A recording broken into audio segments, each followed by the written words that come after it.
Superhit film थी।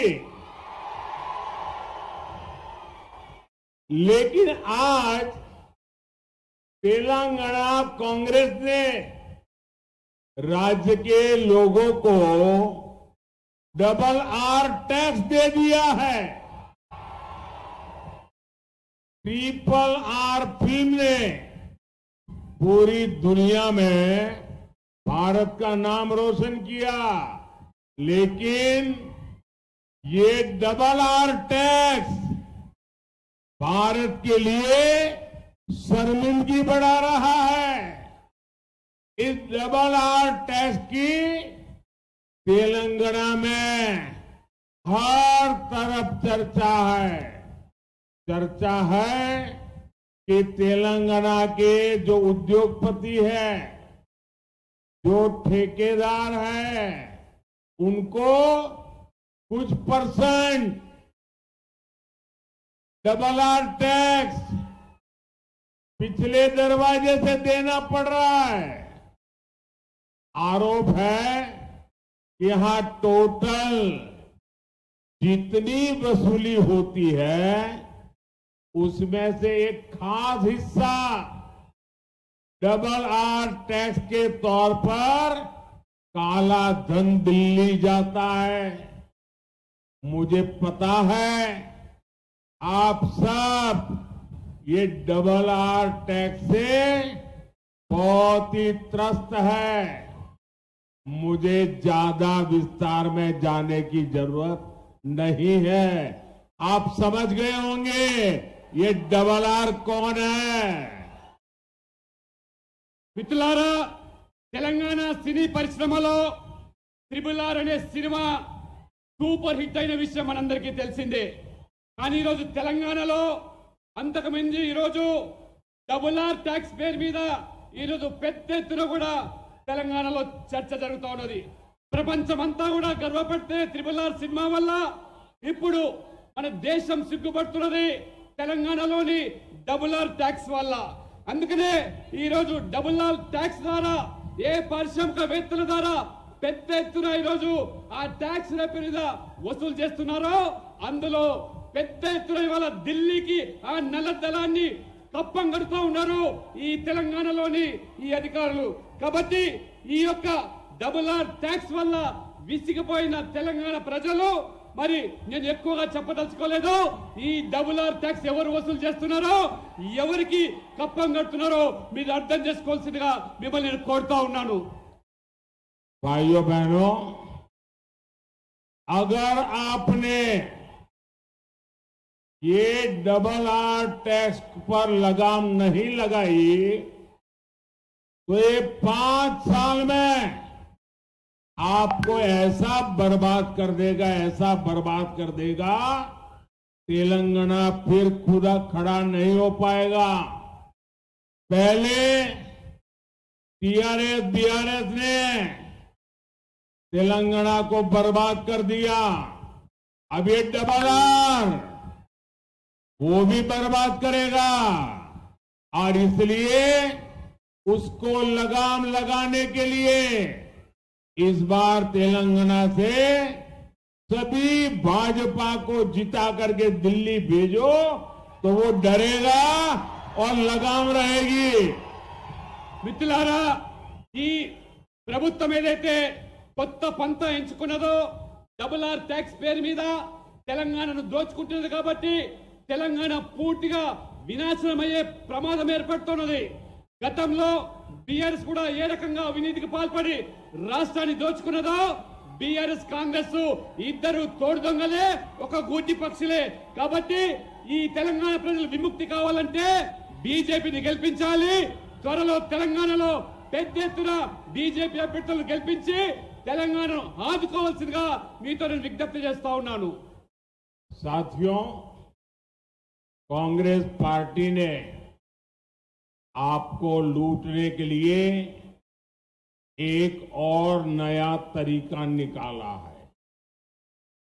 अगर कांग्रेस सरकार बनी तो ये लोग इनहेरिटेंस टैक्स लाने की बात कर रहे हैं, यानी आपकी जीवन भर की कमाई, आपने जो बचा करके रखा है, जिंदगी भर मेहनत करके जो कमाया है, और आपकी इच्छा है कि मरने के बाद ये आपकी संपत्ति, आपने जो कमाया है वो आपके संतानों को मिले।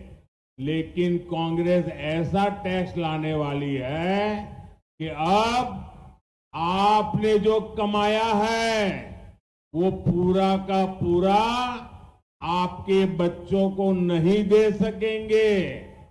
आधे से ज्यादा 55% ये कांग्रेस ने वसूल करने की योजना बना ली है। आपको कांग्रेस के इन खतरनाक इरादों से सावधान रहना है। మిత్రులారా, ఒకవేళ పొరపాటున కేంద్రంలో కాంగ్రెస్ ప్రభుత్వం వచ్చినట్టయితే మన వారసత్వ ఏదైతే సంపద ఉన్నదో ఆ సంపద నుంచి కొత్త రకం పంత ఎంచుకొని కాంగ్రెస్ పార్టీ ఇప్పుడు ట్యాక్స్ వసూలు చేస్తామంటున్నది.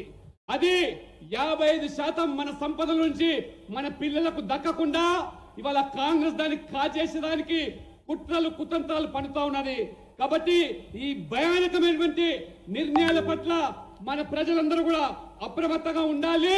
లేనట్లయితే మన తల్లిదండ్రులు సంపాదించినటువంటి ఈ ఆస్తిలో 55% ఈ కాంగ్రెస్ దోచుకునేదానికి ఇవాళ ఏదైతే పన్నాగం పడుతున్నదో మీరందరూ కూడా దీని పట్ల అప్రమత్తంగా ఉండాలని చెప్పి కూడా నేను మీ అందరికీ విజ్ఞప్తి చేస్తా ఉన్నాను. पहले बीआरएस ने तेलंगाना को लूटा और अब कांग्रेस वाले लूट रहे हैं। आप देखिए, बीआरएस ने कालेश्वरम प्रोजेक्ट का इतना बड़ा स्कैम किया। जब कांग्रेस विपक्ष में थी तो सरकार बनने के बाद इसकी जांच करने की बातें कर रही थी, लेकिन जैसे ही सरकार बनी कांग्रेस कालेश्वरम स्कैम की फाइलें दबाकर बैठ गई।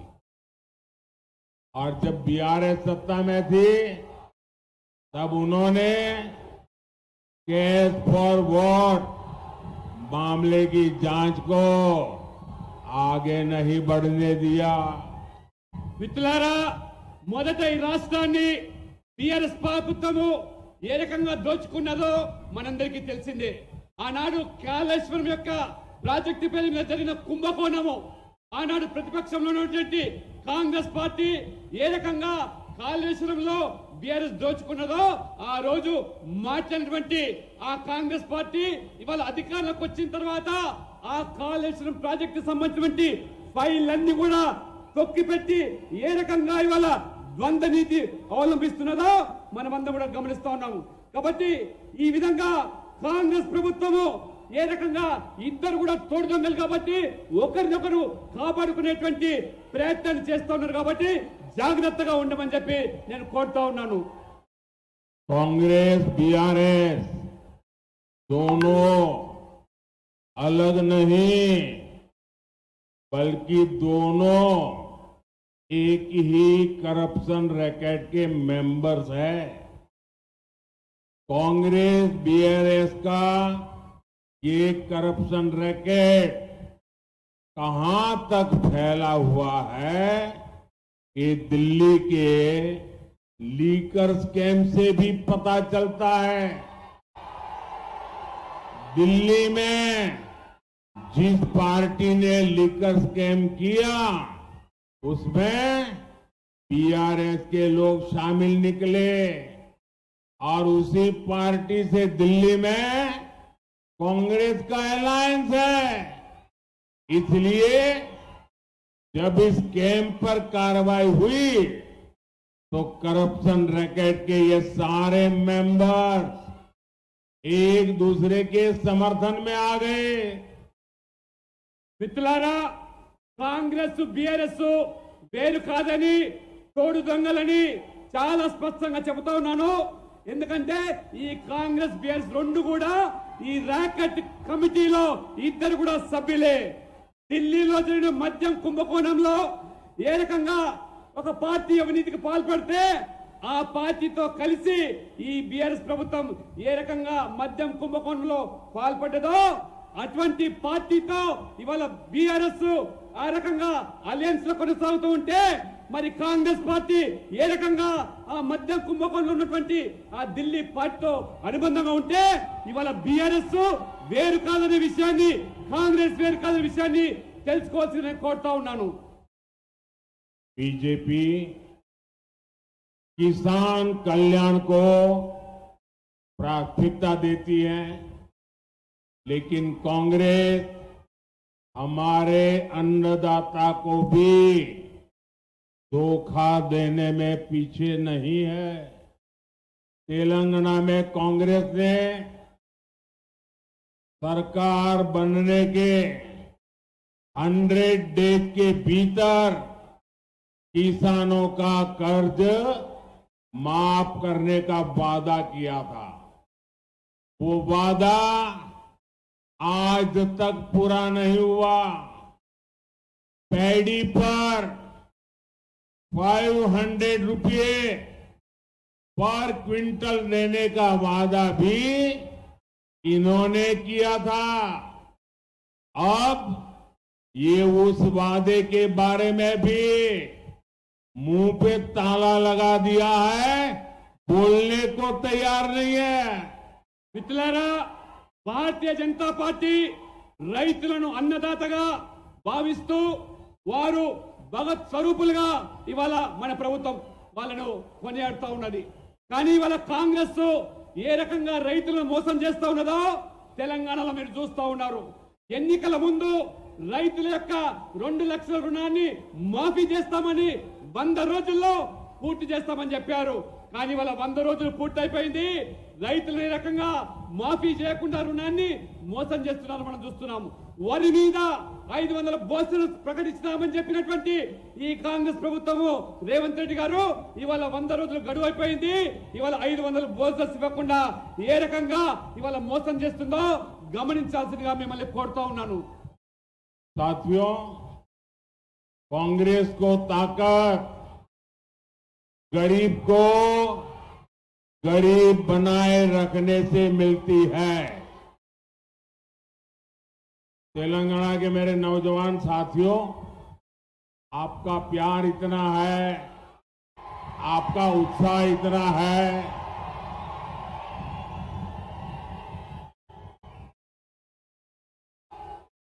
मैं आपके इस प्यार के लिए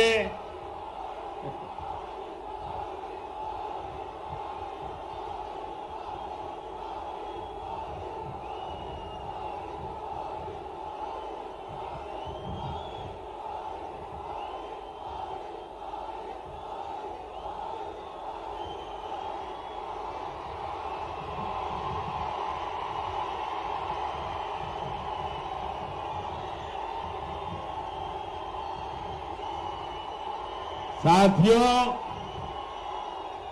ये आपका उत्साह, आपका प्यार इतना जबरदस्त है कि आज ये डबल आर की नींद उड़ जाएगी. మిత్రులారా, యువకులారా, మీ ఉత్సాహాన్ని ప్రేమను చూస్తా ఉంటే మరి ఈ రోజు ఈ ప్రభుత్వము మరి కనువిప్పు కావాలి.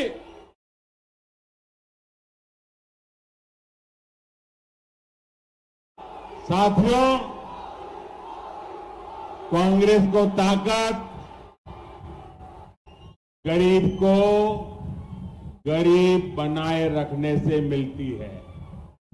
इसलिए गरीब, दलित, पिछड़ा और आदिवासी हो,